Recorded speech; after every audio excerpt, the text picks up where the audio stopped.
దుబాయ్లో టెన్షన్ వాతావరణం నెలకొంది. ఎయిర్పోర్టుపై ఇరాన్ భీకర దాడికి పాల్పడింది. ఇరాన్ దాడులతో భారీగా మంటలు ఎగసిపడుతున్నాయి. మిసైల్స్ దాడిలో ప్రయాణికులు ఒక్కసారిగా భయాందోళనకు లోనయ్యారు. దీంతో పరుగులు పెట్టారు. ఒక్కసారిగా బేస్మెంట్కి చేరుకుంటున్నారు. వాళ్ళంతా కూడా మిసైల్ దాడితో ఒక్కసారిగా భీతవాహ పరిస్థితి నెలకొంది. భయానక వాతావరణం నెలకొంది. వెంటనే వాళ్ళు కింద కాంక్రీట్ రూమ్స్ ఉంటూ ఉంటాయి, సేఫ్టీ రూమ్స్ అవి కంప్లీట్గా వాళ్ళకి.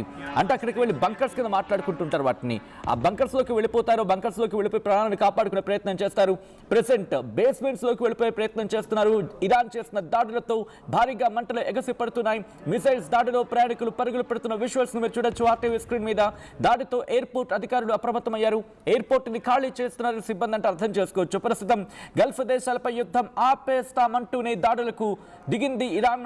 నల్లటి పొగ ఆ ప్రాంతాన్ని పూర్తిగా ఆవరించేసి చూడొచ్చు. అదిగోండి ఒక మిసైల్ వచ్చి పడుతుంది. పాసిబుల్ ఆ మిసైల్ ని రౌండ్ అప్ చేసి చూపించే ప్రయత్నం చేద్దాం. ఆ మిసైల్ పడిన సందర్భంలో ఒక్కసారిగా ఎయిర్పోర్ట్ లో పడిన తర్వాత పూర్తిగా నల్లటి పొగ ఆ ప్రాంతాన్ని ఆవరించేస్తుంది.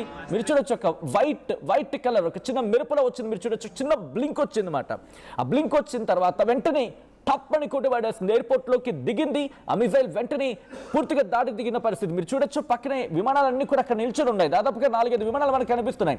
అండ్ అక్కడ మీరు చూస్తే ఒక మెట్రో లాంటిది కూడా కనిపిస్తోంది.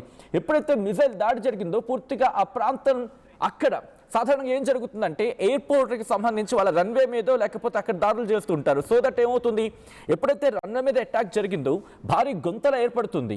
అంటే అక్కడ ప్రజలకు సంబంధించి కావచ్చు లేకపోతే ఇతరత్ర విషయాల్లో పెద్దగా ఇబ్బంది లేకపోయినప్పటికీ కూడా టేక్ ఆఫ్ తీసుకునే విషయంలో కావచ్చు లేకపోతే ఆ వ్యవస్థ పూర్తిగా దెబ్బతినే అవకాశం ఉంటుంది. ఎయిర్పోర్ట్ దెబ్బతిందంటే మళ్ళీ అది తిరిగి నిర్మించడానికి కొన్ని రోజులైనా సమయం పట్టేయచ్చు.